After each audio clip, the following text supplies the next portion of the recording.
16 কিলোমিটারে অর্ডার, আর 700 মিটার দূর থেকে পিক আপ, আর 16 কিলোমিটার মানে 16.7 মানে ওই অ্যাপ্রক্স 17 কিলোমিটারে 155 টাকা দিচ্ছে র্যাপিডো। চলো এসে গেছে গাইস, 16 কিলোমিটার জানি প্রসেনজিৎ।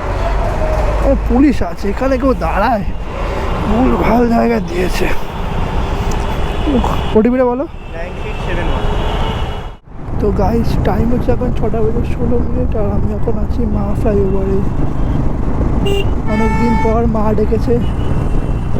অ্যাকচুয়ালি মা ফ্লাইওভার দিয়ে যাওয়ার কথা ছিল না, তো একটু তাড়াহুড়োর জন্যই মা ফ্লাইওভার নিতে হলো। মনে বলে না, মা না ডাকলে মায়ের কাছে যাওয়া সম্ভব নয়। তো না প্ল্যান থাকা সত্ত্বেও মা ডেকেছে বলে মায়ের কাছে যাচ্ছি, মানে মা ফ্লাইওভার 181। দাঁড়া এখানে চলো, হয়ে গেছে, ঠিক আছে, থ্যাংক ইউ, ওয়েলকাম।